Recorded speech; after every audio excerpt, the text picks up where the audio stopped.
Demencis, ayer y hoy, aprendiendo del pasado. Demencis, ayer y hoy. Hola, buenos días. Ayer hablábamos del Estado fallido. En principio tenemos que definir que el Estado somos todos y los gobiernos son las administraciones transitorias de cada momento, de cada turno, en la administración pública de ese Estado que todos componemos. Ahora, si hay un Estado fallido porque no funciona el principio democrático de que existan tres poderes que se autorrespeten, tenemos que empezar a preguntarnos si esta consecuencia será constante y permanente hasta que alguien aparezca a movilizar de manera distinta la situación de la realidad, o si en todo caso alguno de los colapsos sociales puede producir un cambio que hoy no estamos visualizando y que a lo mejor está a la vuelta de la esquina. Miren, cuando ocurrió la última dictadura, nadie sabía concretamente lo que estaban dispuestos a hacer. Hicieron el golpe de Estado y fueron de menor a mayor porque este mismo Estado fallido no había tenido todo el peso de la ley con los golpistas anteriores. Y entonces, en 1955, bombardearon, en el 56 fusilaron, sin que nunca hayan pagado por estos episodios que produjeron en la sociedad. Y los supuestos gobiernos pseudodemocráticos, todos hechos por civiles posteriormente a estas dictaduras, les pareció que estaba bien. Cuando llegó el turno de Alfonsín, lo que todos estábamos esperando era que se pusiera en un estado deliberativo a la justicia, porque se había cometido el principal de los pecados. Los jueces habían jurado por el Estatuto de la Revolución del proceso militar antes que por la Constitución Nacional. Y esto no pasó.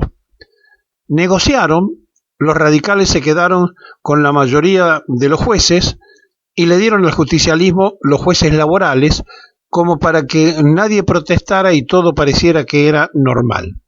Y entonces llegó el caso de que terminaron integrando la Corte Suprema de Justicia quienes cuando eran jueces ni siquiera atendían los pedidos que se hacían de investigación por personas que habían desaparecido.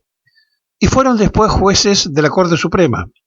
Y llegaron entonces a tener la máxima potestad dentro de la justicia. Por el otro lado, aquellos que estaban en contra del Estado establecido, que eran guerrilleros y que querían alterar el orden público que existía en ese momento, terminaron siendo legisladores del tiempo democrático.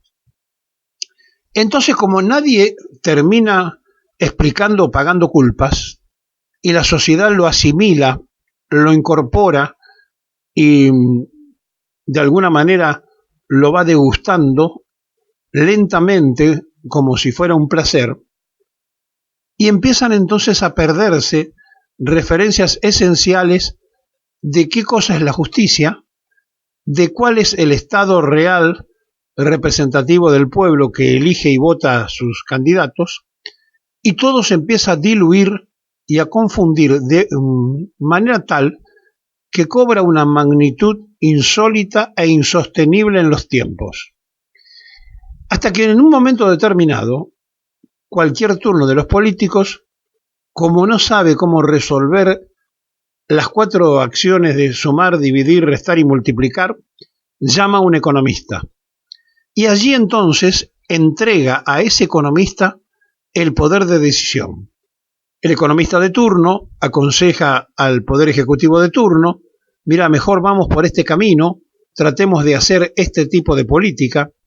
Y así entonces aparecen los que nadie vota: los Alzogaray, los Domingo Felipe Cavallo, los Alemán, tantos y tantos ministros que nadie votó y que terminaron ellos manejando el voto ciudadano e incluso hasta los propios dictadores durante los turnos no democráticos. El Estado fallido no es solamente que nosotros vemos fracasar a las autoridades, fracasamos como sociedad. Y nos tenemos que preguntar entonces, ¿cuánto tiempo más creemos que podemos estar viviendo de esta manera? Cuando uno toma distancia por un instante nada más e imagina mirar todo desde un sitio diferente, como si no fuéramos partícipes nosotros también y culpables también de la sociedad que integramos, alcanza entonces a comprender, mirando todo desde una posición externa, lo que nos está pasando. Pero después nos zambullimos en la cuestión de todos los días y volvemos a ser el hombre masa, la mujer masa, volvemos a ser la persona común que finalmente es dirigida por aquellos no que tienen mayores capacidades, sino que tienen mayores astucias para llegar a los lugares de poder.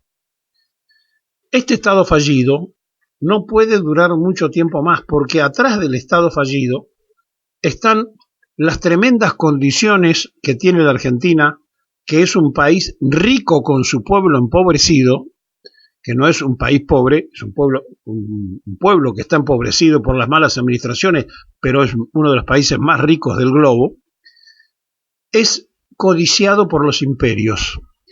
Y para los imperios no hay nada mejor que un Estado fallido, no hay nada mejor que una sociedad que no sabe encontrar el camino de su futuro. No hay nada mejor que el enfrentamiento entre hermanos de una nación para después ellos participar incentivando la fragmentación para poder quedarse con lo que buscan. Es un tiempo donde se requieren pensadores y analistas que desde una distancia prudencial de la política hagan un poco de filosofía, hagan un poco de sociología, estudien el tiempo, el momento que se está viviendo y aparezcan quizá en los medios de comunicación con otro mensaje, explicándonos todos los días lo que nos pasa como sociedad, una sociedad que está en debate abierto, pero que no sabe muy bien el destino. Y cuando un pueblo no tiene destino, es riesgoso para la continuidad nacional. Cuando un pueblo no sabe hacia dónde va, cuando es aturdido por circunstancias de la matemática económica y no de las humanidades sociales, cuando se atiende más la sumatoria económica que las personas, cuando se cree que es más importante cumplir con el Fondo Monetario Internacional que con los argentinos que pasan hambre, estamos en un verdadero problema de no tener en claro de qué se trata ni a dónde hay que ir. Este Estado fallido significa que nosotros, que somos el Estado, hemos fracasado a pesar de tener todo a nuestra merced para ser una potencia. Alguna vez Perón nos hizo soñar con la Argentina potencia. Claro, Perón fue uno solo, irrepetible, imprescindible, pero imposible de tenerlo ahora. Y por lo tanto, alguien tendría al menos que leer o escuchar las recetas que él daba para poder conducir una nación.